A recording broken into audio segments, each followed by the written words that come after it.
operan en la industria del automóvil, el Volkswagen Beetle, dice el escarabajo, viajaría a 480.000 kilómetros por hora, gastaría un galón de gasolina por cada 3 millones de kilómetros y costaría exactamente 3 centavos. Ese es el tipo de desarrollo que se ha dado en el mundo de los computadores, de los microcomputadores, de todas estas cosas que están. De ahí también el problema de Taiwán, que tiene también que ver con esto y sobre el que podemos hablar luego. La capacidad de computación se duplica según la ley de Moore cada 18 meses y esto quiere decir que el cohete que fue a la Luna, ¿verdad? Con Armstrong tenía 12.000 transistores que ocupaban como la mitad de esta habitación y en un teléfono que llevamos en el bolsillo tenemos ya 1 millón y pico. Ese es el tipo de progreso que se ha dado en este mundo, ¿no? La tercera gran revolución es la del gen, que esa tiene unas implicaciones éticas brutales que se van a poner de relieve en cualquier momento, pero que en fin que habrá que resolver de alguna forma. El año 15 se descubrió una cosa que se llama CRISPR, que es un acrónimo para unas tijeras genéticas, que lo que hacen es cortar y pegar ADN, con lo cual se pueden evitar malformaciones genéticas, se puede decidir la estatura o el sexo de un hijo y se pueden hacer, pues se puede acabar haciendo cosas como seleccionar, ¿verdad?, qué tipo de individuos se desean y cuál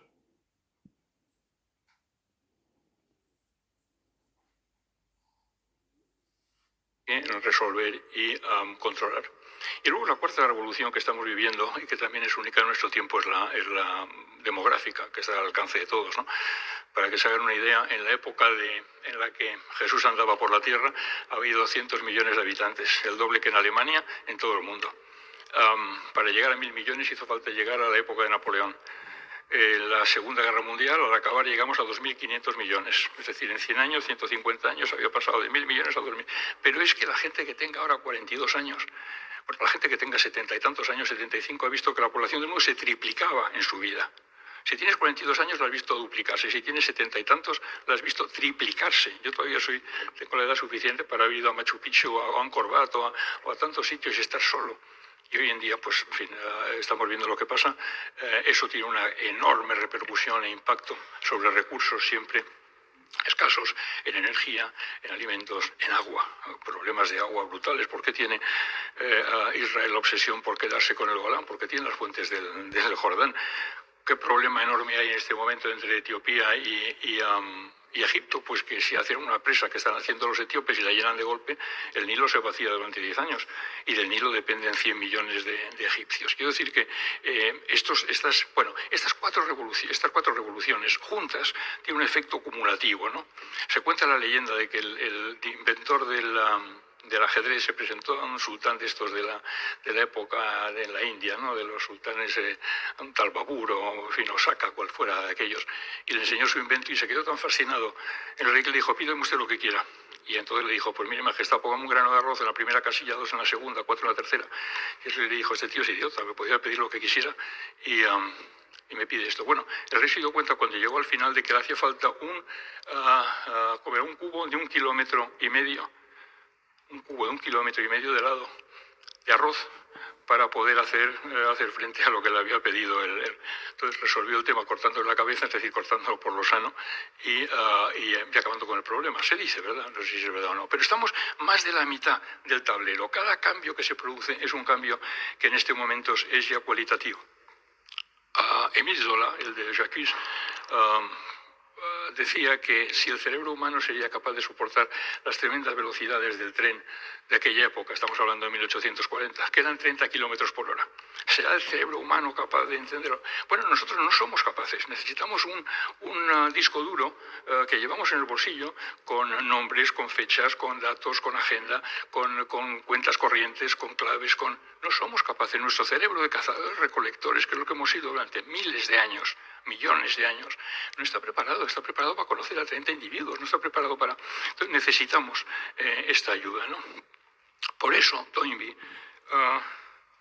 me haría falta un poco de agua, no tendrían un vaso por ahí, si no bebo directamente de la... Tendrían muchísimas gracias. Toynbee decía, un historiador británico, tiene una frase muy bonita que dice algo así como que el polvo que levanta el galope de los caballos de la historia no nos permite ver con claridad lo que está pasando. Y es verdad, porque está muy deprisa todo y entonces la aceleración del mundo que nos rodea rodea es muy grande, ¿no? Y eso nos desconcierta.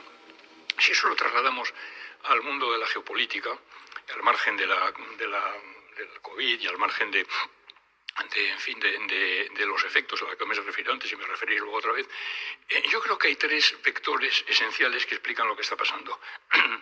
Por un lado está el regreso de Estados Unidos, el segundo lugar es Europa, que se está intentando buscar a sí misma, y el tercero es la aparición de The Rise of the Rest, que dice Fareed Zakaria. The Rise of the Rest, la llegada de nuevos países, ¿verdad?, al teatro del mundo con ambición protagonista. Estados Unidos vuelve después de la época de un retroceso, de retraimiento que marcó el mandato de Donald Trump. Donald Trump se retira desde el Pacto del Pacífico hasta el Pacto del Clima, hasta el Pacto con Irán. Si se retira de todo, duda de la OTAN, duda de Naciones Unidas. Piensa que la relación con Europa o la seguridad de Europa no merece la vida de un soldado americano cuando los soldados americanos se han desangrado, ¿verdad?, por librarnos del nazismo. Es decir, dijo muchas tonterías, pero lo cierto es que se trajo y produjo una enorme desconfianza en Europa, que sigue latente, porque puede volver un Trump o alguien parecido, ¿no?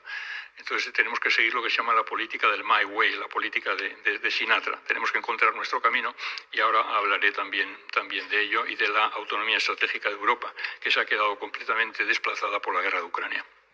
Pero Estados Unidos vuelve, y esto se manifiesta pues en su regreso pues al Pacto de París, en el intento de contener a China con pactos en Asia, el Quad con Japón y Australia y la India, el AUKUS con el Reino Unido y con Australia, en el regreso a la lucha contra el calentamiento global, en su dirección de la lucha de Ucrania, suministrando muchísimo material y muchísima inteligencia, que es más importante todavía, a los ucranianos. Está volviendo, pero está volviendo con sus términos. Biden dijo desde el primer momento, y esto se acentuará ahora que ha perdido el control de la segunda cámara, dijo desde el primer momento que la política exterior de Estados Unidos tenía que estar al servicio de la clase media. Es decir, Buy American, American First, esto va a continuar, ¿no? El regreso de Europa. Europa tiene el 6% de la población del mundo, tiene el 20% más o menos de participación en el PIB mundial y tiene el 50% casi del gasto social mundial. Esto es muy difícil de mantener, ¿no?, en un mundo con salarios más bajos en África o en Asia, o con energía más barata en Estados Unidos o en Oriente Medio. Europa ha cometido el error.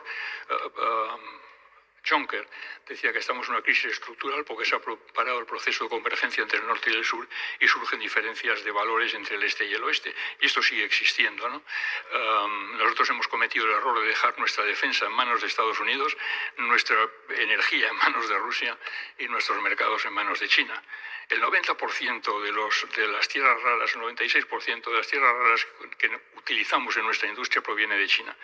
Y el 90 y tantos por ciento de los paneles solares. Es decir, tenemos una dependencia que es muy grande en seguridad, en energía, Entonces Europa ha dado grandes pasos durante el COVID, grandes pasos durante la crisis ya de mutualización de deuda, ayuda a los ucranianos con fondos comunitarios, recepción de refugiados, poner de acuerdo a 27 países en 8 paquetes de políticas, ¿verdad?, de sanciones que son similares en su enfoque y en su definición, pero asimétricas en la forma en que nos afectan a cada uno de nosotros.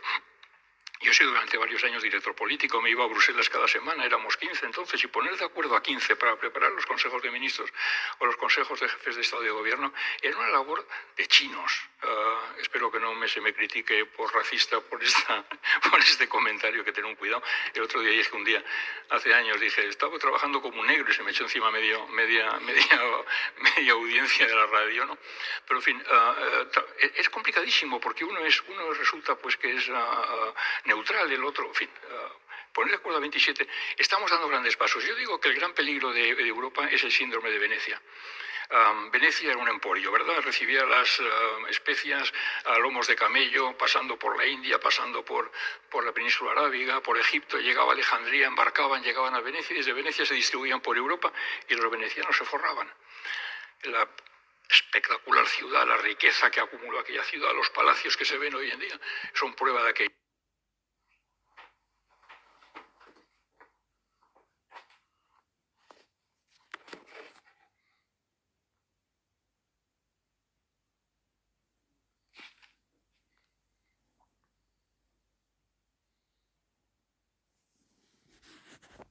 que sigue latente, porque puede volver un Trump o alguien parecido, ¿no? Entonces tenemos que seguir lo que se llama la política del My Way, la política de Sinatra. Tenemos que encontrar nuestro camino y ahora hablaré también de ello y de la autonomía estratégica de Europa, que se ha quedado completamente desplazada por la guerra de Ucrania. Pero Estados Unidos vuelve, y esto se manifiesta pues en su regreso pues al Pacto de París, en el intento de contener a China con pactos en Asia, el Quad con Japón y Australia y la India, el AUKUS con el Reino Unido y con Australia, en el regreso a la lucha contra el cambio, al calentamiento global, en su dirección de la lucha de Ucrania, suministrando muchísimo material y muchísima inteligencia, que es más importante todavía, a los ucranianos. Está volviendo, pero está volviendo con sus términos. Biden dijo desde el primer momento, y esto se acentuará ahora que ha perdido el control de la segunda cámara, dijo desde el primer momento que la política exterior de Estados Unidos tenía que estar al servicio de la clase media. Es decir, Buy American, American First, esto va a continuar, ¿no? El regreso de Europa. Europa tiene el 6% de la población del mundo, tiene el 20% más o menos de participación en el PIB mundial y tiene el 50% casi del gasto social mundial. Esto es muy difícil de mantener, ¿no? En un mundo con salarios más bajos en África o en Asia, o con energía más barata en Estados Unidos o en Oriente Medio. Europa ha cometido el error. Juncker decía que estamos en una crisis estructural porque se ha parado el proceso de convergencia entre el norte y el sur y surgen diferencias de valores entre el este y el oeste. Y esto sigue existiendo, ¿no? Nosotros hemos cometido el error de dejar nuestra defensa en manos de Estados Unidos, nuestra energía en manos de Rusia y nuestros mercados en manos de China. El 90% de las tierras raras, el 96% de las tierras raras que utilizamos en nuestra industria proviene de China. Y el 90 y tantos por ciento de los paneles solares. Es decir, tenemos una dependencia que es muy grande en seguridad, en energía, Entonces Europa ha dado grandes pasos durante el COVID, grandes pasos durante la crisis ya de mutualización de deuda, ayuda a los ucranianos con fondos comunitarios, recepción de refugiados, poner de acuerdo a 27 países en 8 paquetes de políticas, ¿verdad?, de sanciones que son similares en su enfoque y en su definición, pero asimétricas en la forma en que nos afectan a cada uno de nosotros. Yo he sido durante varios años director político, me iba a Bruselas cada semana, éramos 15 entonces, y poner de acuerdo a 15 para preparar los consejos de ministros o los consejos de jefes de Estado y de Gobierno era una labor de chinos. Espero que no se me critique por racista por este comentario, que tengo un cuidado. El otro día dije, hace años, estaba trabajando como un negro y se me echó encima media audiencia de la radio, ¿no? Pero en fin, es complicadísimo porque uno resulta pues que es neutral, el otro, en fin, poner de acuerdo a 27. Estamos dando grandes pasos. Yo digo que el gran peligro de Europa es el síndrome de Venecia. Venecia era un emporio, ¿verdad? Recibía las especias a lomos de camello, pasando por la India, pasando por la península arábiga, por Egipto, llegaba a Alejandría, embarcaban, llegaban a Venecia y desde Venecia se distribuían por Europa y los venecianos se forraban. La espectacular ciudad, la riqueza que acumuló aquella ciudad, los palacios que se ven hoy en día, son prueba de aquello. Hasta que Bartolomeu Díaz, en el año 1482, si no me acuerdo mal, creo que fue eso, da la vuelta a Cabo Buena Esperanza, llega a la India Vasco de Gama y entonces en ese momento las especias empiezan a llegar por vía marítima a Portugal en mayor cantidad, más barato, más deprisa, y los portugueses, la época de João V, los portugueses distribuyen por Europa y son los portugueses que se forran y Venecia se hunde. Bueno, nosotros estamos en esa situación. Estamos en la prolongación hacia el Atlántico, la masa continental euroasiática, a un océano donde va cada vez a pasar menos cosas, porque el centro de gravedad del mundo económico ya no está en el Atlántico Norte como ha estado mucho tiempo. Cuando Venecia se hunde, porque los portugueses llegan, coincide con que Colón descubre América, y entonces el centro de gravedad pasa del Mediterráneo al Atlántico. Ahora el centro de gravedad está pasando del Atlántico al Indo-Pacífico, al estrecho de Malaca, donde está el 62% del PIB mundial y el 65% de la población mundial. Y ese es el futuro. Y nuestro riesgo es que nos ponemos las pilas y somos capaces de hablar con una sola voz y de proyectarnos en defensa de nuestros intereses económicos, políticos, en defensa de nuestros valores, o desapareceremos. Europa se gasta en defensa 250.000 millones de dólares al año, que es un dineral. Es igual que China. Tres veces más que Rusia. Un tercio que Estados Unidos, pero en fin, esa es otra liga. Pero y no nos toman en serio, porque no somos capaces de defendernos y de proyectarnos y de hablar con una sola voz. Europa tiene que tomar muchas decisiones, habrá geometrías variables, habrá que acabar con la regla de la unanimidad, habrá que hacer coalition of the willing y que los que quieran puedan seguir adelante, pero Europa tiene que tomar decisiones y tiene que hacerlo pronto. Y luego el tercer vector al que quiero referirme es lo que llamaba Zacarías de Horizon. Bueno, perdona, y una cosa que quiero decir también es que la veleidad sobre la autonomía estratégica europea, antes de pasar a otra cosa, de la que hablaba Borrell antes de la invasión de Ucrania, ha quedado completamente marginada como consecuencia de la guerra de Ucrania. Cuando los europeos hemos visto las orejas al lobo, la seguridad donde está es en la OTAN, porque está respaldada por el poder nuclear americano. Una autonomía estratégica europea solo sería creíble si se hiciera en torno a la única fuerza nuclear que queda en Europa, que es la Force de Frappe francesa. Y eso plantea muchos problemas a muchos gobernantes. Hablar de algo nuclear les pone los pelos de punta a todos ellos, pero lo único que sería creíble, ¿no? Por eso Finlandia y por eso Suecia, cuando han visto las orejas al lobo, como digo, han corrido a buscar el amparo de la OTAN, porque es la que puede ofrecer protección de verdad, ¿no? Y el tercer vector al que quería referirme es la aparición de nuevos actores en el mundo con vocación protagonista. Lee Kuan Yew, que fue durante mucho tiempo primer ministro de Singapur y convirtió aquello en lo que es ahora, dice, claro, China no es otro gran país que entra en el escenario del teatro calderoniano del mundo. Es un país de una dimensión desconocida. Es un país, cuando Prusia entró, acabó pasando lo que pasó, ¿no? Un país cuando llega y exige una participación distinta en el reparto del poder, crea ondas y crea tensiones con aquellos que detentan el poder. China dice, por ejemplo, ¿por qué está Francia en el Consejo de Seguridad de la ONU? Hombre, Francia es potencia nuclear, dice sí, la India también, y es que Francia ganó la Segunda Guerra Mundial, entre comillas, y dice, bueno, pero India, mire usted, tiene 1.400 millones de habitantes y va a pasar a China el año que viene. ¿Y por qué China tiene los mismos derechos de voto en el Banco Mundial que Italia? ¿O por qué Estados Unidos no renuncia al control del Fondo Monetario? Mire, ustedes han hecho unas normas y un mundo que se ha estructurado. Cuando yo estaba en una guerra civil, en el año 45, en aquellas conferencias de Bretton Woods, en aquellas conferencias de San Francisco, de Potsdam, de Teherán, del Cairo, de lo que sea, y eso tiene que ponerse al día. Queremos un reparto distinto. Y no solo queremos un reparto distinto, queremos que el mundo funcione con unas reglas distintas. Antes Enrique ha hecho referencia también a eso en sus palabras iniciales. Nuestros valores están en retroceso en el mundo. La gente dice, oiga, hoy sería imposible aprobar por unanimidad, por consenso, como ocurrió en el año 48, la Declaración Universal de Derechos Humanos. Yo recuerdo haber tenido una discusión un día con el presidente de la Universidad de Al-Azhar en el Cairo, que me decía, es que usted me habla de igualdad de género, pero oiga, no es que no esté de acuerdo, es que me parece ofensivo, es que va en contra de lo que dice el Sagrado Corán. O usted me dice que la religión tiene que circunscribirse al ámbito privado, ¿por qué?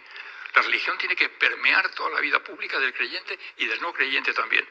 O cuando uno va a Asia y te dicen, oiga, ¿y usted por qué me dice que el individuo es más importante que el colectivo?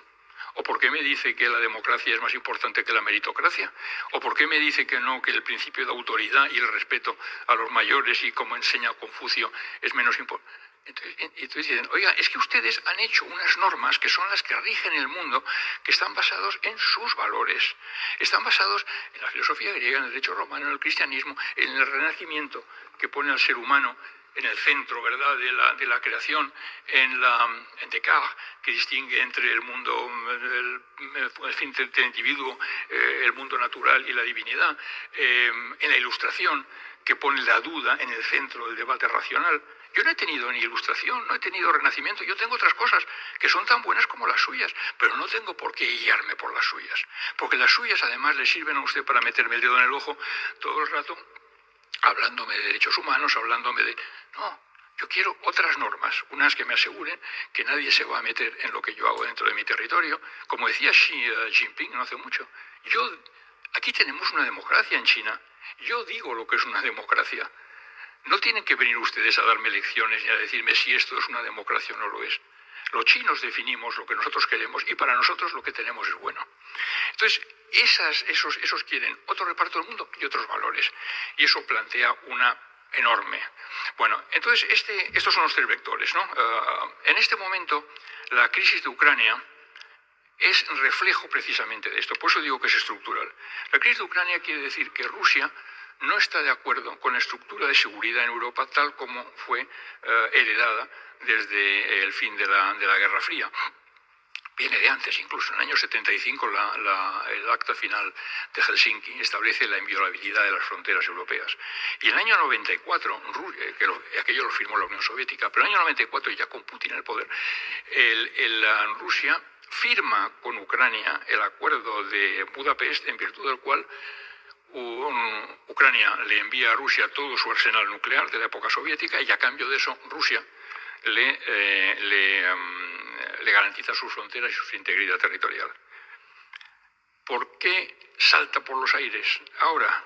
Porque Rusia se siente amenazada, siente que la OTAN le está agotando, siente que los bálticos han entrado, siente que Ucrania está desplazándose y girando y ve, como dice Putin, que la mayor tragedia del siglo XX, la desaparición de la Unión Soviética, se está traduciendo en que también Rusia va a acabar dejando de ser una potencia de dimensión global.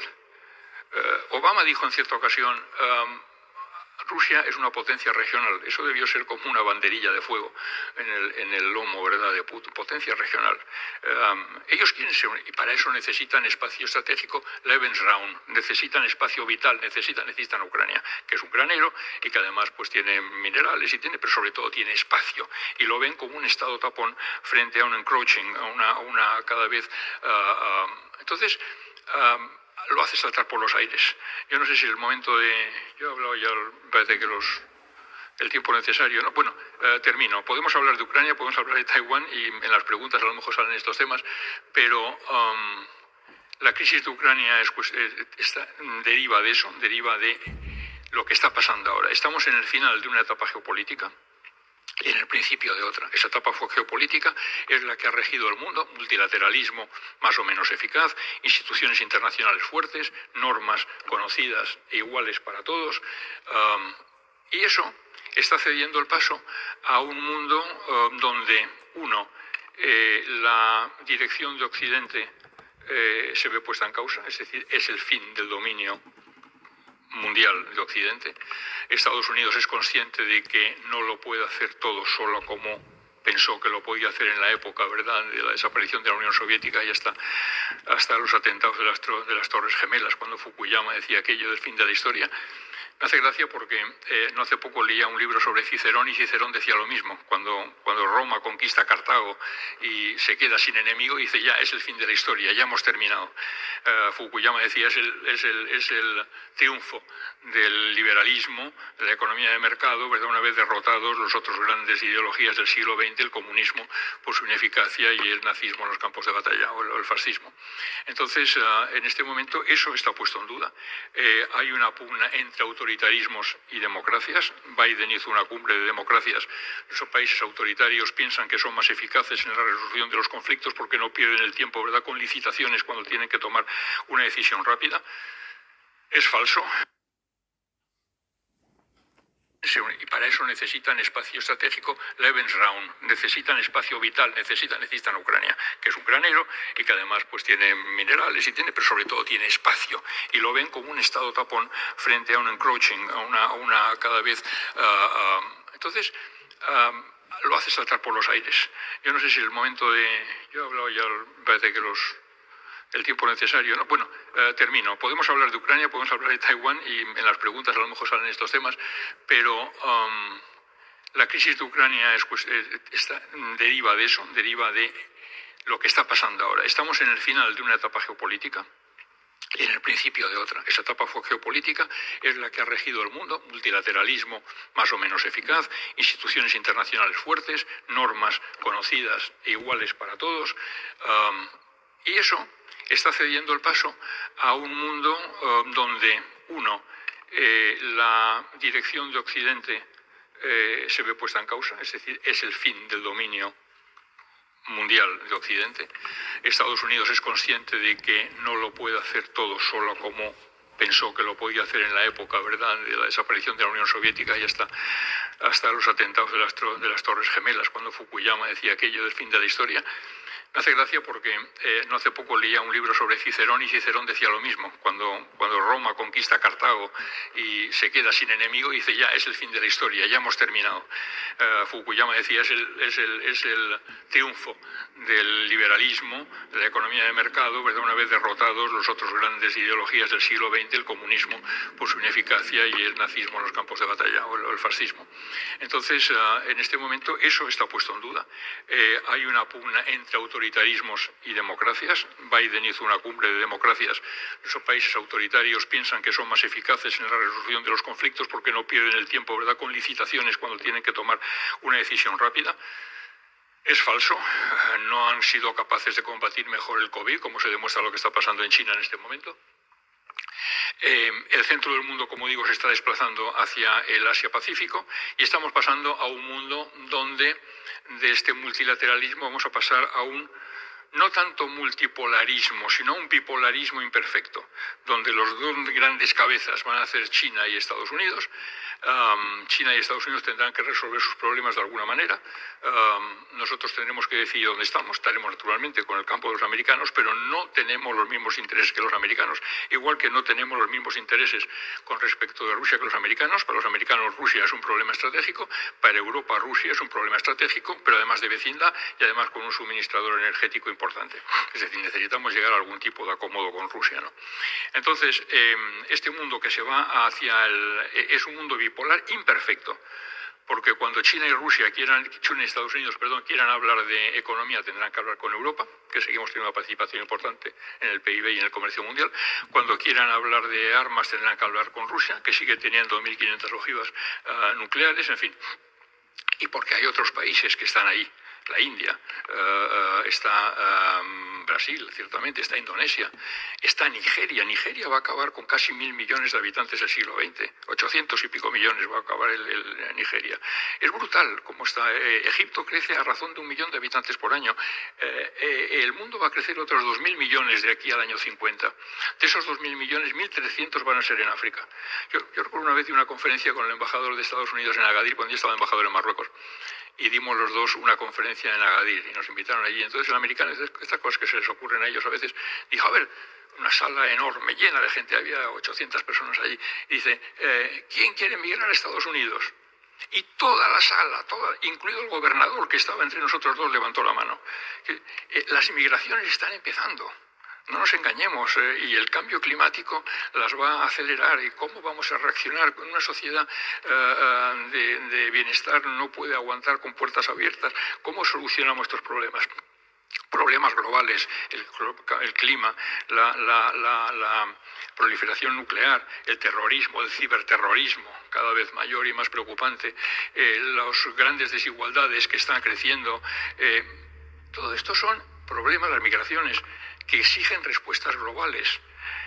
Los virus tienen la mala costumbre de no parar en las fronteras. Y hablo de virus médicos, ¿verdad?, pero de virus informáticos. ¿Cómo se resuelve esto? ¿Cómo? Tenemos que buscar más cooperación y tenemos que evitar sobre todo lo que puede suceder, que sería lo peor de todo, que es lo que se llama el decoupling, ¿no? Mundos divididos entre democracias, autoritarismos, con sistemas de internet separados, con sistemas de transferencias de dinero separados e incompatibles entre sí. ¿Cómo podemos hacer eso? Ese es el gran reto que hay planteado en este momento. Claudio Magris, que también lo has citado, parece que tenía una frase bonita que decía algo así como: cuando un mundo se acaba y otro no acaba de nacer, es la época de los monstruos. Es una época incómoda, pero es la época en la que nos ha tocado vivir, y es una época que tiene unos retos brutales delante de nosotros y que tenemos que ver la forma en que podemos solventarlos, porque también, y esto es importante, por vez primera en la historia de la humanidad, tenemos los medios, si tenemos la voluntad política, para poder hacer frente a esos problemas. Lo que se ha sucedido con encontrar una vacuna para la pandemia esta última es brutal. La cooperación internacional entre científicos, facilitada también por las redes sociales, no tiene parangón en la historia de la humanidad. Entonces hay que mantener un cierto optimismo de la voluntad y pensar que, a pesar de todo, pues los problemas son muy graves, pero podemos tener los instrumentos si tenemos la voluntad política y las ideas claras para saber a dónde queremos ir. Un día Hillary Clinton, y con esto termino, me dijo una frase, me dijo, mire usted, embajador, para tener política exterior hacen falta tres cosas. Tener unas instituciones fuertes, tener una economía sólida que la respalde y saber dónde quiere uno ir. Bueno, pues eso es lo que nos hace falta en este momento. Y todo esto lo digo naturalmente, pueden estar completamente en desacuerdo con todo lo que he dicho, porque hay una frase con la que quiero terminar que es de Winston Churchill. Churchill decía, y no me quiero comparar con Churchill evidentemente, pero en fin, solo copiarle una frase que decía, yo tengo 10 ideas nuevas cada día, de las 10 solo una es buena, y mi problema es que no sé cuál es. Muchísimas gracias.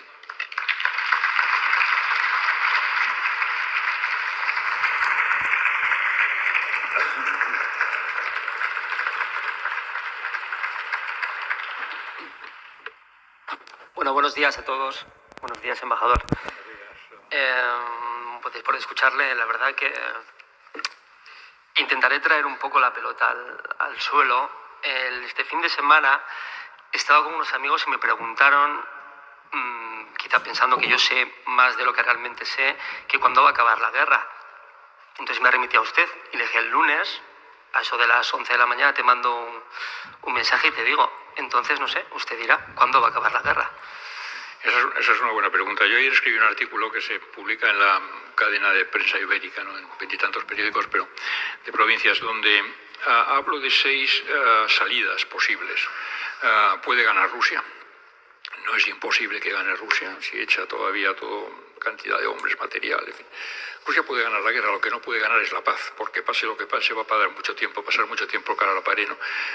Podría ganar Ucrania, si no se pone objetivos exagerados. Ahora habla de Crimea, lo cual complicaría mucho las cosas. Puede acabar en una negociación, que sería lo ideal.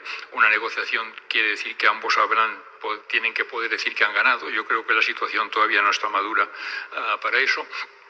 Puede acabar con una revuelta en Rusia, que la gente, pues ante el impacto de las sanciones, que está siendo aparentemente menor, pero que a largo plazo va a ser fuerte, y de los muertos que llegan, ¿verdad?, y de los ataúdes, pues haya una revuelta allí, lo cual tampoco garantiza que el que venga vaya a ser mejor que el que hay, porque puede ser pasar cualquier cosa. Puede haber una extensión del conflicto. Si de repente se pasan líneas rojas por un lado o por otro. Medvedev, que es un tipo pequeñito, pero que yo creo que compensa eso, ¿verdad?, no solo con alzas, sino con declaraciones extemporáneas, habla continuamente de conflicto nuclear y de la posibilidad de utilización del arma nuclear. Yo creo que hay una frase que a mí me preocupó de Austin Lloyd, que es el secretario de Defensa norteamericano, porque dijo una cosa que un diplomático nunca diría. Él estuvo en Budapest, en Varsovia, no hace mucho, hace unos meses ya, y dijo algo así como, nuestro objetivo es ayudar al bravo pueblo de Ucrania. Y luego añadió, y debilitar a Rusia. Si el objetivo es debilitar a Rusia, vamos a una guerra larga, porque Rusia vamos a tardar en debilitarla. Cuando Stoltenberg, el secretario general de la OTAN, dice una derrota de Ucrania significaría una derrota de todos nosotros, de nuestros valores, de nuestros principios, de la Carta de Naciones Unidas, todo eso es verdad. Pero si pensamos que entonces vamos a una guerra larga, yo creo que no lo sé cuánto va a durar, terminará en una negociación, como todas terminan necesariamente en una negociación, pero no lo sé, porque en este momento Ucrania está hablando de Crimea, ¿no?, que meter Crimea en el mismo paquete que el Donbass, pues parece complicado, ¿no? Yo creo que de momento es prematuro hablar del fin de la guerra. Pueden pasar todavía muchas cosas y no las vemos venir, como no vimos venir ni la caída de la Unión Soviética, ni la llegada de la primavera árabe, ni la llegada del COVID. Quiero decir que no hacer especulación, como decía aquel jugador de baloncesto americano, ¿no?, hacer profecías sobre todo cuando son sobre el futuro, es particularmente complicado, ¿no? Sí, tiene mucha pinta, ¿no?, de lo de que hablamos siempre los periodistas, de la batalla del relato, es decir, cómo vender que los dos han ganado ante los suyos. Claro. Entonces, lo que me refería, ¿no?, el fin de la guerra será negociado o no será, es decir, llegará un momento en el que los dos tengan que pactar un documento que puedan hacer suyo para vender a los que han ganado. Sí, pero eso implica que los dos tienen que decir que han ganado. En consecuencia, eso implica que Ucrania siempre pierde. Porque para que Putin pueda decir o Rusia pueda decir que ha ganado, tendrá que quedarse con un trozo de Ucrania, ¿no? Yo creo que Crimea, que fue el gran sueño de Catalina la Grande, de Potemkin, la llegada a los mares cálidos del sur, en fin, que pasó a manos de Ucrania en una noche de copas cuando Khrushchev, que era ucraniano, ¿verdad?, y estaban todos en la Unión Soviética, la transfirió administrativamente a Ucrania, pero es distinto Crimea, ¿no? Pero una victoria, Putin ha hecho una cosa inteligente. Después de hacer una guerra de agresión, ¿verdad?, propia del siglo XIX y de agresión colonialista, incluso de expansión territorial, más propia de otro siglo que el actual, ha tenido la inteligencia de convertir una guerra de agresión para su propia gente en una guerra defensiva. Es decir, él ha ocupado un territorio, ni siquiera lo ha ocupado, y ha declarado que ese territorio es parte del territorio nacional. En consecuencia, lo que está haciendo ahora no es una guerra de agresión, está defendiendo su territorio. Eso tiene una implicación importantísima desde un punto de vista de la posibilidad de utilización o no de armas nucleares, porque la estrategia nuclear rusa lo que dice es que se pueden utilizar en dos ocasiones, solo en dos ocasiones, cuando los propios arsenales son atacados o cuando el territorio nacional es objeto de ataque. Rusia puede interpretar en este momento que un ataque ucraniano sobre el Donbass, no hablemos ya, solo en dos ocasiones, cuando los propios arsenales son atacados o cuando el territorio nacional es objeto de ataque. Rusia puede interpretar en este momento que un ataque ucraniano sobre el Donbass, no hablemos ya sobre Crimea, es una defensa de su propio territorio, ¿no? Le he visto muy pesimista respecto a Europa, las soluciones los pasos que puede dar.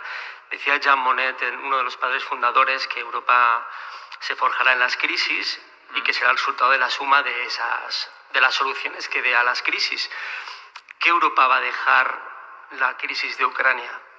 La guerra de Ucrania. Bueno, yo creo que nosotros somos los que más perdemos con la crisis, ¿no? Cuando decía que la crisis de Ucrania tiene ganadores y perdedores, bueno, el perdedor principal es Ucrania, ¿no? Su PIB ha bajado un 30% el año pasado.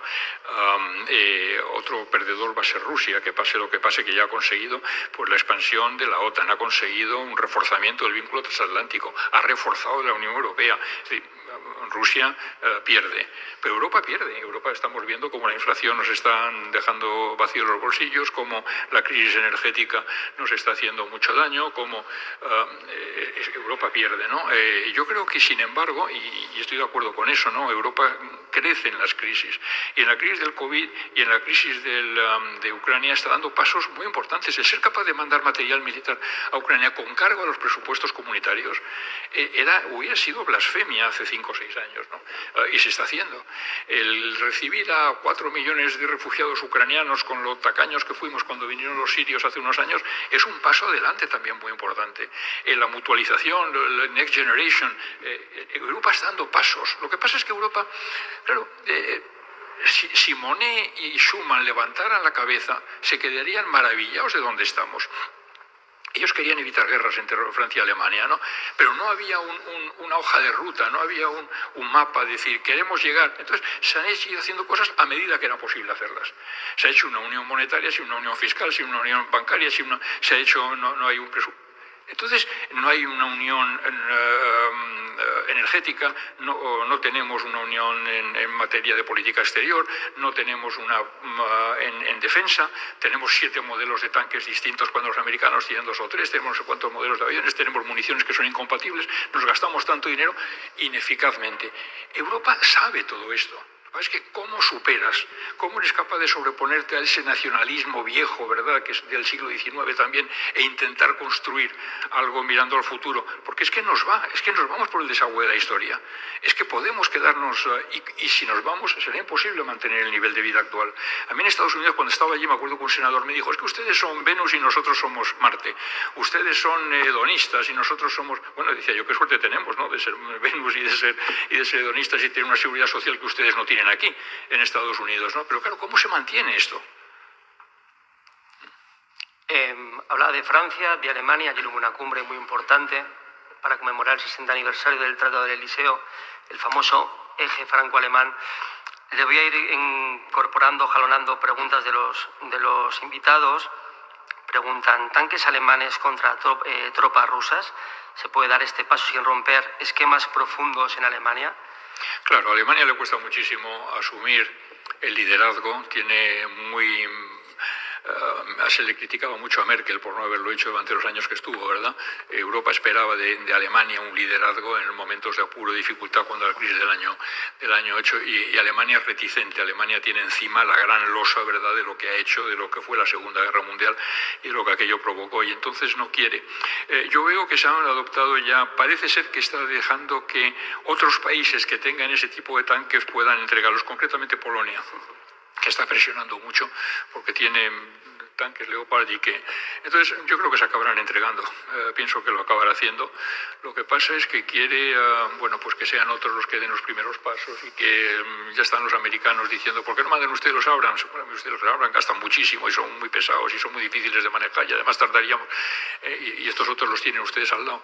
Pero los británicos también van a mandar un tipo de... Vamos a ver, yo creo que va a haber una ofensiva rusa fuerte ahora en que se están lamiendo las heridas porque lo han hecho muy mal. También es verdad que no han tenido objetivos claros los rusos, ¿no? Lo primero que querían era tomar Kiev y acabar con el gobierno nazi de Zelensky y poner allí, convertirlo en un nuevo Bielorrusia. Luego, como vieron que aquello no podían, pues nos quedamos con este trozo. Luego, bueno, no sabemos muy bien qué es lo que quieren, ¿verdad? O qué es lo que buscan.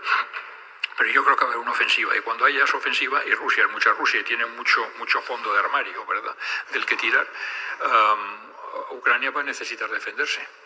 Y entonces, porque en Ucrania también, la defensa de Ucrania está la defensa también de nuestros valores, ¿no? Hay gente que dice, ¿por qué? Vamos a ver, si esto va a acabar en negociación, ¿por qué no presionamos ya a los ucranianos para que se sienten y negocien? Claro, pero eso implica dar una victoria al agresor. Porque naturalmente la única negociación posible sería sobre la base de que Ucrania cediera parte de su territorio. A saber si con eso Rusia se contentaría. Una Rusia vencida sería muy malo, porque sería una Rusia pues revanchista, como la Alemania del año 19. Pero una Rusia derrotada sería una Rusia frustrada, resentida. Pero una Rusia victoriosa sería una Rusia que podía animarle a hacer otras barbaridades en otros sitios. Estoy pensando no tanto en los bálticos que están en la OTAN, pero sí en Georgia, por ejemplo, en la zona del Cáucaso. No es fácil, es un problema moral también. No puedes premiar al agresor, no puedes forzar. Por eso los americanos todo el rato están diciendo, no, la decisión de negociar o no negociar es de ellos. Si quieren hacerlo, les apoyaremos, pero la decisión debe ser de ellos. Yo creo que eso es razonable y creo, desgraciadamente, que las circunstancias no se dan para que haya una negociación todavía. Las cosas tienen que empeorar mucho, probablemente para los dos, para que agotados decidan. Hablábamos de hablar de guerra hace un año. Nadie sabe cómo va a haber una guerra, ¿no?, en el 2022, y vamos a casi un año de guerra. La amenaza nuclear es real. En este nuevo desorden mundial ya nada es imposible con personajes como Vladimir Putin. La amenaza es real. Vamos a ver, yo soy de los que pensaba que no iba a haber guerra en Ucrania, o sea que lo confieso abiertamente, pensaba que una guerra de agresión de este tipo no tenía cabida en la Europa del siglo XXI y me equivoqué absolutamente, ¿no? Yo creo que no va a haber una guerra nuclear, ahí me consta, porque lo sé por contactos que todavía tengo y amigos, de que los americanos están pasando por bajo cuerda a los rusos mensajes de, ojo, ahí no, de ninguna manera, porque eso sí que tendría una repercusión. Pero vamos a ver, yo creo que el problema de las autocracias es que al final los autócratas acaban estando muy solos y rodeados de psicofantes que les dicen los que quieren oír. Yo me acuerdo que, eso es una anécdota muy corta, pero cuando la guerra del Golfo, la primera, la de la liberación de Kuwait, un día James Baker le llamó a Ordóñez para verle en Londres y yo me fui con él, porque yo era director de África Oriente Medio entonces, y nos fuimos los dos a Londres y nos encontramos una noche en un hotel y Baker, que era secretario de Estado, entonces nos enseñó una serie de fotografías de todo lo que pensaban destruir de Irak. Era cuando Irak había invadido Kuwait, ¿verdad? De todo lo que pensaba. Y les vamos a dar aquí, y esto. Y yo miraba aquellas fotos, yo no veía nada, pero en fin, estos son misiles, estos son no sé qué, estos no sé cuántos, bien. Y entonces le pidió a Ordóñez, dice, ustedes tienen muy buena relación con los árabes, mejor que nosotros. ¿Por qué no le mandan un mensaje a Saddam Hussein y le dicen que we are meaning business, que esto va en serio, que les vamos a dar por todos lados si no se retiran de Kuwait. Y entonces Ordóñez salió de ahí preocupado y me dice, oye, ¿qué te parece? Digo, pues hombre, yo creo que el que tiene mejor relación de todos con Saddam es Maou Yataya, el presidente de Mauritania, que era muy amigo los dos, y además los mauritanos estaban recibiendo muchas armas y muchos los iraquíes hacían pruebas de cohetes en el desierto mauritano, en fin. Digo, yo creo que podía ser. Dice, pues vete a verle. Cogí un avión al día siguiente y me fui a Mauritania a ver al presidente de Mauritania, que le conocía y que me recibió el hombre muy amable. Inmediatamente cogí un avión y se fue a Bagdad para decirle, mire usted que esto va en serio, ¿no? Y cuando volvió yo le estaba esperando grandes manifestaciones en Nouakchott a favor de Saddam Hussein y en contra de Estados Unidos. Y cuando regresó, que fue a las 24 48 horas a Nouakchott, que estaba ahí esperándole, me dice, mire, embajador, no he podido hacer nada porque me ha escuchado. Y digo, y me ha dicho que no se lo creía. Digo, pero estaba solo. Dice, no, estaba Tarek Aziz, estaba no sé quién, estaba no sé cuántos, todos sus ministros y tal. Digo, y nadie le ha dicho que... Dice, no, nadie se atrevía, todo el mundo se miraba a las puntas de los zapatos, nadie se atrevió, nadie levantó la...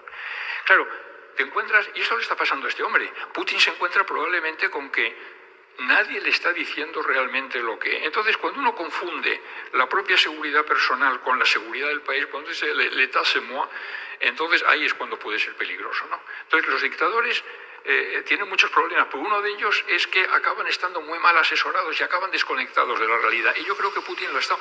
Yo no me creo que cuando hace la invasión de Ucrania no tuviera buena información y el GRU, que es muy bueno, o el FSB, que es muy bueno, no le dijeran, mire usted, presidente, a nuestros soldados no los van a recibir con flores cuando lleguen a Ucrania. Entonces, ¿por qué se lanza con tan pocos hombres pretendiendo darle la vuelta a un sistema político en un país vecino?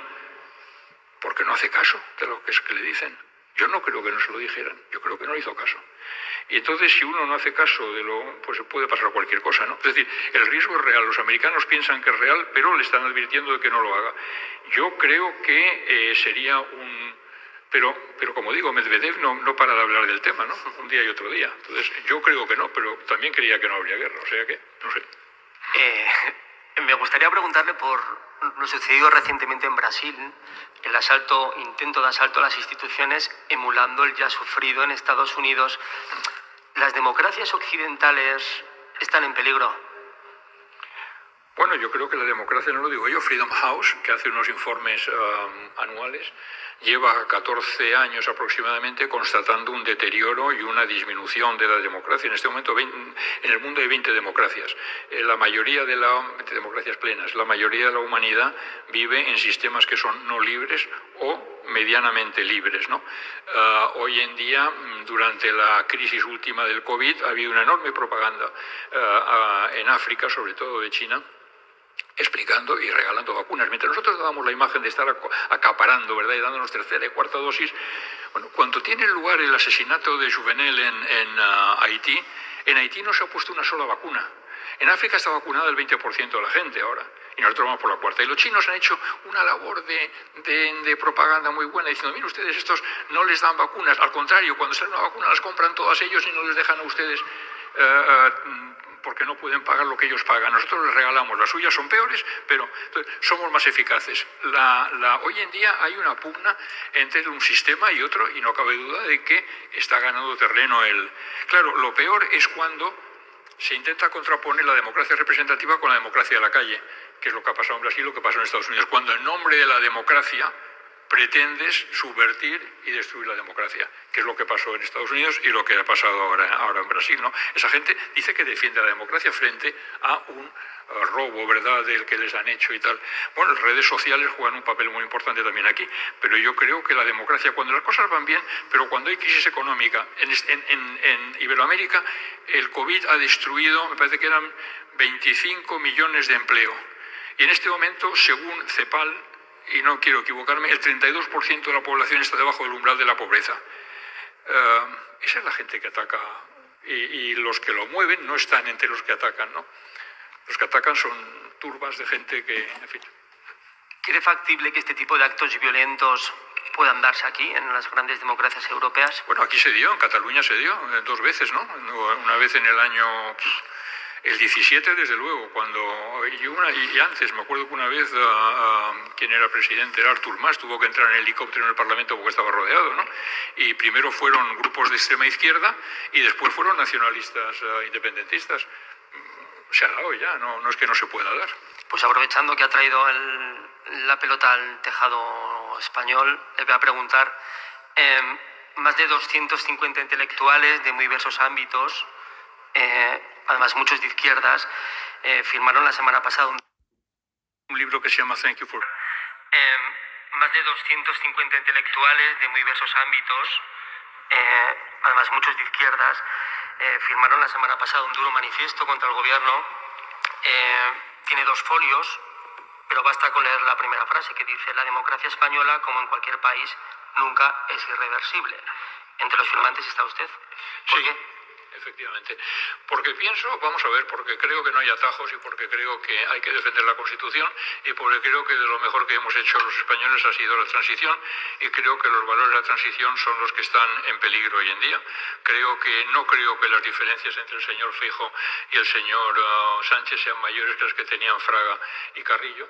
Y Fraga y Carrillo lograron poner de lado lo que les separaba y hicimos algo que fue la admiración del mundo y que ha dado los mejores 40 años de historia de España, probablemente de la época de Carlos III, ¿no? Entonces creo en esos valores y me parece que en este momento, en vez de defender la democracia, pues no sé, que haya que reformar la Constitución, estoy de acuerdo, probablemente habría que reformarla. Ahora, una reforma ad hominem y una reforma con cambiarlo, ¿verdad?, por, ¿cómo se llama?, agresiones, ¿cómo se llama? Agravados, desórdenes públicos. Desórdenes agravados no es lo mismo, ¿no? Ahora se va a acabar castigando al señor que quema un contenedor y no se castiga al que está detrás en el despacho procurando, en verdad, la ruptura de la unidad nacional. No estoy de acuerdo. Creo que es malo, vamos. ¿Por qué en la cuarta potencia del euro, en la cuarta potencia de la UE, es tan difícil que los 2 grandes partidos se pongan de acuerdo en cuestiones básicas, troncales para un país? ¿No están haciendo el juego a populismos, extremismos? Absolutamente. Sí, yo creo que tiene mucha responsabilidad, ¿no? Los partidos políticos se han convertido, defienden más, estas son opiniones absolutamente personales, ¿eh? Todo el mundo, me imagino que estarán muchos en desacuerdo, pero yo creo que los partidos defienden más sus intereses que los intereses de la colectividad a la que dicen representar, ¿no? Miren, el presidente del gobierno actual, como estoy jubilado puedo decir estas cosas, ¿verdad?, que da gusto, pero llega a la Moncloa con un programa de investidura respetable como cualquier otro, donde habla de autodeterminación para el Sahara. Y estando en la Moncloa y sin consultar con nadie, ni con su gobierno, ni con sus socios parlamentarios, ni con la oposición, ni con nadie, cambia de postura y se alinea con Marruecos. Bueno, yo creo que es una ayuda a la democracia, ¿no? Yo creo que hay que ser más serio, ¿no? Cuando uno promete una cosa y se presenta con eso, hay que decirlo. Y si no, hay que explicar por qué se cambia. Y no se ha hecho ni una cosa ni otra. Yo creo que eso no redunda en... yo creo que lo que está pasando en el Consejo General del Poder Judicial en la legislatura es muy malo. Es muy malo que los partidos políticos no se pongan de acuerdo. Mire, yo recuerdo que una vez moderé un debate que me pidieron, había un ministro del PSOE y un ministro del PP sobre educación. Ellos me dijeron en privado, teníamos el acuerdo. Llevamos 7 leyes de educación. Nuestros chicos en los informes, pues PISA y todo esto van mal, ¿no? 7 leyes de educación. Cada vez que cambia el gobierno tiene que cambiar la ley de educación. Esto no es bueno. Y ellos me dijeron, teníamos la ley, la teníamos todo, pero en aquel momento a ninguno de los dos nos convenía hacernos la foto. Y no nos la hicimos. Hace años, cuando yo estaba embajada en la Santa Sede, hubo una noche, el rey estaba viviendo en casa, hablo de don Juan Carlos, estaba viviendo Rodríguez Zapatero, en la embajada, en Santa Sede, en la embajada del Palacio de España, que era mi casa entonces, estaba también, y Rajoy era jefe de la oposición y vivía en un hotelito delante, y hubo una cena. El rey me pidió organizar una cena, se lo organicé, y después de cenar, éramos como 10 en aquella cena, después de cenar el rey le dijo, Mariano, José Luis, venid que quiero hablar con vosotros. Jorge, ¿dónde podemos reunirnos? Digo, pues aquí salones no faltan, así que buscaremos uno que sea. Total, que los llevé y me dice, quédate con nosotros, ven tú también. Y yo fui. Y entonces el rey les dijo, mirad, quiero pediros que os peleéis todo lo que tengáis que pelearos, pero que en 3 asuntos los dejéis al margen. Dejéis al margen el tema del terrorismo, dejéis al margen el tema de la estructura territorial del Estado y dejéis al margen el tema de la educación. Porque son temas que todos estamos interesados y todos debemos unirnos y debemos encontrar soluciones juntamente para esto. Ellos no contestaron nada. Y yo, que soy muy discreto, pues nunca lo conté, como es natural. Y un día, estando el rey en Mallorca, en Maribén, pues estas cosas que le fui a ver, y no sé cómo salió el tema y yo se lo recordé. Digo, ¿se acuerda, señor, cuando pasó aquello? Digo, yo como soy muy discreto, pues no lo he contado nunca. Dice, coño, Jorge, cuéntalo, ¿para qué te crees que te pedí que estuvieras tú presente? Cuéntalo, que se sepa que yo también hago mi trabajo. Entonces, la educación, hay cosas que hay que dejar al margen, ¿no? Y los políticos ahora, pues yo creo que dicen que cada país tiene la clase política que se merece. Bueno, pues debemos tener pero es la que hemos elegido. Y ojalá podamos seguir eligiendo y ojalá podamos seguir a veces equivocándonos si hace falta, ¿verdad? Pero lo bueno de democracia no es poder elegir cada 4 años, sino es poder echar al que está cada 4 años, ¿no? Si no nos gusta. O sea que hay que jugar dentro de las reglas del juego que están establecidas y cambiar las cosas de acuerdo con las reglas. Es decir, lo que no se puede es cambiarlas por las bravas, ¿no? Hablaba antes de Cataluña. No sé si es de los que piensa que el proceso ha muerto, como opina el presidente del gobierno. Vamos a ver, yo estaba hace muy poco en Cataluña en una reunión parecida a esta, donde había, pues estaban quizá los principales empresarios y cuando hablábamos todos reconocían que está muerto. Todos reconocían, incluso alguno, que era algún líder independentista conocido, en privado te decía, pero claro, ¿cómo te despegas? ¿Cómo echas marcha atrás, ¿no? Pero yo creo que ha perdido mucha fuerza, sin duda ninguna, la manifestación de ayer, ¿no? Pitando a Junqueras. Yo creo que fue también una manifestación clara de cómo están las cosas por allá. Otra cosa es que pueda resucitar si llegara a la derecha al gobierno en Madrid, que es otra cuestión, ¿no? Porque la inhabilidad también de la derecha para tratar el tema del nacionalismo es majestuosa. O sea que no lo sé. Pero claro, contentarles a base de ceder permanentemente tampoco me parece que sea la solución, ¿no? Yo creo que el nacionalismo catalán está haciendo mucho por resucitar un peligrosísimo nacionalismo español. Que son muy brutos, unos y otros, o somos muy brutos. Habla del verbo ceder. La nueva exigencia es un referéndum, una consulta secesionista independentista. ¿Eso llegará? Bueno, no puede llegar de acuerdo con la Constitución. Lo que sí pueden buscar es algún tipo de solución, que haya un referéndum a lo mejor sobre un estatuto de autonomía reformado, que sería una forma de decir que todos están contentos y que todos salen hemos hecho un referéndum, nos hemos consultado y tal. Ahora no sobre eso, ¿no? Sobre eso habría que hacer un referéndum, como decía Felipe González un día, un referéndum nacional, eventualmente, ¿no? Si se hace. Hablaban también de Marruecos antes, viéndolo ya con la perspectiva de los meses. No sé por qué cree que se dio ese paso de dar ese volantazo histórico con el tema del Sáhara. No lo sé. Yo creo que, vamos a ver, Marruecos percibió debilidad en el gobierno, yo creo que eso es obvio. Yo creo que y decidió presionar fuerte con la migración, presionar fuerte asfixiando a Ceuta y Melilla, cerrándole la frontera de Melilla. Ceuta nunca tuvo frontera, pero cerrándole las puertas, cerrando también el paso a lo que se llama eufemísticamente, ¿no?, el comercio irregular, que en definitiva es contrabando, y asfixiando las ciudades, y encima lanzando oleadas o permitiendo, ¿verdad?, la salida porque eso depende también de la voluntad política de Marruecos, que abra la mano, no la abra la mano, para que llegue inmigración irregular en pateras, jugándose la vida tanto a Canarias y entonces pues cerró la operación Paso del Estrecho, en fin, hizo una serie de cosas. Y yo creo que, bueno, pues el gobierno pensó que podría aliviar esta presión, ¿no? Ahora, si el gobierno o alguien en el gobierno piensa que Marruecos va a ceder en su reivindicación de Ceuta y Melilla, pues tiene que hacérselo mirar, ¿no? Porque no lo va a hacer nunca. Y al contrario, si percibe debilidad, yo creo, y he estado de embajador allí y he sido muchos años ocupando las relaciones con Marruecos, si Marruecos percibe debilidad, se va a aprovechar y es la garantía de tener problemas a medio plazo. Marruecos exige ser tratado con mucho cariño, con mucho respeto, como corresponde a un país vecino, con una gran cultura, con una gran tradición, pero también con un palmetazo en la mano de vez en cuando, porque si no si no te coge. Y yo creo que lo que está pasando es un poco eso, ¿no? El gobierno no ha explicado cuáles son las razones que le han movido a hacer lo que ha hecho, no lo ha explicado. Yo no lo sé por qué lo ha hecho. Yo sé que nadie lo sabía, que nos enteramos por un comunicado del Palacio Real de Marruecos que reflejaba de una forma imparcial e incompleta aspectos o fragmentos de una carta que le habría dirigido el presidente del gobierno. Sé cómo se hizo, sé cómo se negoció, sé quién lo negoció, sé cómo, pero aquello lo conocían 2 o 3 personas y nadie más. Y desde luego no lo conocía, el propio ministro de Asuntos Exteriores dijo que no lo conocía, lo cual, en fin, no sé cómo uno puede seguir en su sitio, ¿verdad?, si no conoce una cosa así. ¿Qué pasa en tu departamento? Pero bueno, que no lo sabía. Otros partidos que forman parte de la coalición de gobierno no lo sabían.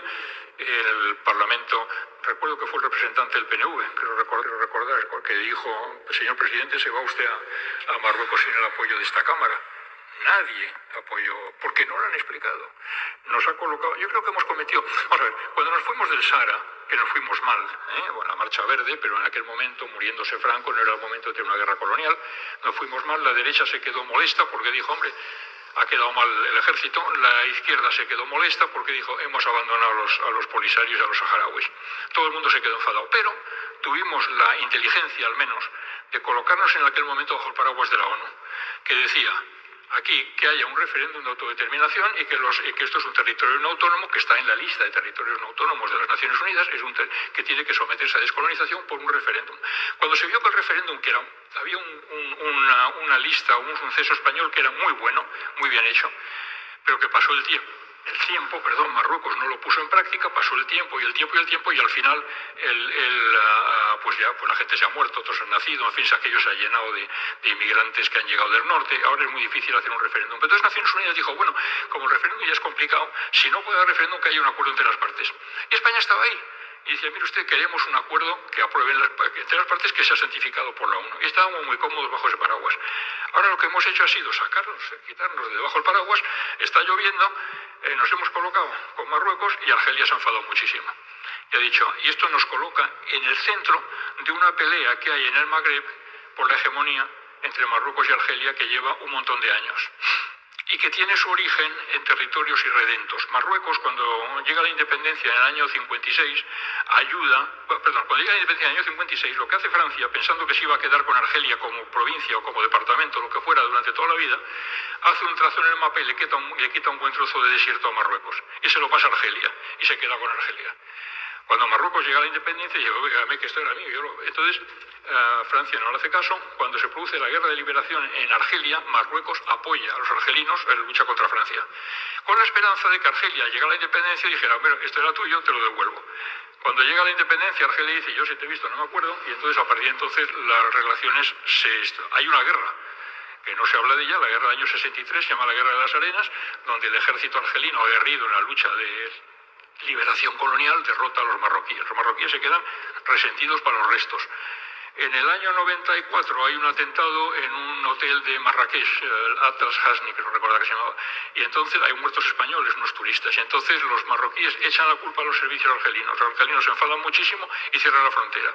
Desde el año 94 la frontera entre Argelia y Marruecos está cerrada, lo cual es: Argelia tiene toda la energía del mundo, Marruecos tiene alimentos, los dos lo pasan mal y los dos no se entienden, y encima no son un interlocutor bueno para Europa si hubiera un Magreb unido. Y llega el año ahora esto, y cuando sucede lo de los acuerdos Abraham, donde Donald Trump, antes de irse, le dice a Marruecos: vamos a ver, si haces relaciones con Marruecos, pídeme lo que quieras. Y Marruecos dice: yo, mi ilusión es Sahara. Y Trump, que no debía saber ni dónde estaba el Sahara, dice: te lo doy. Y entonces le da el Sahara y Marruecos hace relaciones con Israel. Argelia ve eso como una traición, y se empieza a calentar, y entonces rompe relaciones diplomáticas con Marruecos. Y en ese contexto llegamos nosotros y decimos: mire usted, nos ponemos de parte de Marruecos. Entonces Argelia se enfada y dice: muy bien, mire usted, dejamos todo lo que sea español en este momento huele mal en Argelia. Los empresarios españoles, andaluces, muchísimos, que tienen muchos intereses, y me decían: no, es que no vendemos porque la etiqueta pone Made in Spain. Y esto tardará en arreglarse. Hablaron de cerrar el turismo, en fin, hubo una reacción muy confusa por parte de Argelia. El gas no lo tocan y el petróleo no lo tocan. No, ¿por qué no? Porque porque no pueden, y porque además se someterían a sanciones por incumplimiento de contrato y todo esto, pero nos darán menos y nos lo darán más caro. Hace muchos años, cuando que bueno, voy a una cosa a otra, pero tiene que ver con esto. Hubo un golpe de Estado en Argelia, se acordarán, cuando el Frente Islámico de Salvación ganó la primera vuelta electoral. Estoy hablando del año 91. Cuando los islamistas ganaron la primera vuelta electoral en Argelia, yo le dije a Ordóñez, digo, ministro, yo creo que no hemos tenido contacto con esta gente, tenemos que ver por dónde respiran. Y me dice, pues vete corriendo a verlos, antes de que ganen la segunda vuelta y ya estén sentados, ¿verdad? Y nos hagan menos caso. Me fui a verles a Argel y vi a unos tipos barbudos, ¿verdad? La primera vez en mujeres todas tapadas por todos lados, un día de lluvia, un quinto piso sin ascensor, como siempre en Argelia. Total, que llegas allí, me entrevisté con Abbasi Madani, que era el líder del Frente Islámico de Salvación. Y le hice 3 preguntas. Le dije, mire usted, ¿qué va a pasar con las exportaciones de gas a España? Y me dice, mire usted, cada respuesta suya eran como 1 hora, ¿verdad? Estuvimos ahí 3 o 4 horas juntas hablando Él hablaba muy bien inglés, era educado en Inglaterra, pero él quería hablar árabe y yo en castellano. Y me dijo, mire usted, la energía, el gas es la sangre que corre por las venas de Argelia. Nadie se corta las venas. No se preocupe usted que el gas seguirán teniéndolo. Le pregunté qué iba a pasar con las inversiones españolas en Argelia y me dijo que dependía, que si fabricábamos cuartos de baño, pues que estupendo, que si fabricábamos vino tinto, pues que habría que revisarlo. Y luego le pregunté qué pensaba de la democracia. Y me dice, no, ¿ustedes piensan que nosotros los islamistas no queremos la democracia? No, se equivocan. La democracia es estupenda. A mí me parece que tiene un valor instrumental fenomenal, porque permite elegir a los mejores. Y yo me quedé con una cara probablemente sorprendida. Me dice, no pongo usted esa cara. Dice, pero claro, es que los mejores, una vez elegidos, solo tienen que cumplir la voluntad de Alá, porque Alá no se somete a votación. Vamos terminando ya. Sí quería preguntarle, es verdad que la política española transita a velocidad de vértigo, pero no han pasado ni 8 meses desde que la directora del CNI fue cesada por el gobierno. Usted, como director del CNI, ¿qué le pareció, cómo vivió todo aquello? Me dio pena porque, vamos a ver, el CNI hace únicamente lo que le pide el gobierno, una cosa que se llama la Directiva Nacional de Inteligencia, que se aprueba anualmente. Y el destinatario de esa inteligencia es el gobierno. Yo creo que fue ¿cómo se dice esto? Para evitar un cortocircuito, que se utiliza ¿qué es lo que se hace? Que salta. Cuando, Bueno, pues fue eso. Le hicieron saltar para evitar un cortocircuito, ¿no? Yo creo que hizo lo que tenía que hacer, lo hizo con los controles establecidos por la ley, que son muy estrictos. Cada país es heredero de su historia, ¿no? A mí me daba mucha envidia cuando estaba en el centro que los británicos, por ejemplo, pueden entrar, el MI6 o el MI5 en este caso, pueden entrar en una casa o intervenir un teléfono con la autorización de un secretario de Estado. Nosotros necesitamos la autorización por escrito del presidente de la Sala Tercera del Tribunal Supremo. Y es comprensible, porque en España pues las cosas han pasado de otra manera y no hay el mismo grado de confianza que puede haber en el Reino Unido, ¿verdad? Y es bueno que así sea. Pero en este momento el Centro Nacional de Inteligencia tiene ese sistema más garantista de Europa. Tiene un control político, un control parlamentario, un control presupuestario, un control judicial. Es el más garantista, se lo garantizo. Y esta señora estaba actuando de acuerdo con las normas establecidas. Si decidieron cesarla, pues fue por razones políticas, pero es que estoy intentando recordar la palabra para evitar el cortocircuito. Fusible. Fusible, sí, eso es. Fue un fusible. Pues nada, hemos terminado. Sí me voy a retrotraer a la primera pregunta. A los amigos que tengo que contestarles, ya que tengo todo un ex director del CNI, ¿me recomienda que se lo mande por WhatsApp o mejor les llamo un mensaje de texto? No mande nada por WhatsApp ni por correo. Bueno, pues nada, muchas gracias. Nada lo que haya por correo, ni por WhatsApp, ni por teléfono, está seguro. Y el día que entren en funcionamiento las máquinas estas con cuánticas, entonces ya sí que desde luego no va a haber absolutamente ningún sistema de encriptación que funcione en ningún sitio. Duplíquenlo todo, guárdenlo todo bien guardado y no se fíen de la... Bueno, pues muchas gracias, un placer. Gracias a todos los invitados y a las personas que os han seguido en elcorreo.com. Muchas gracias.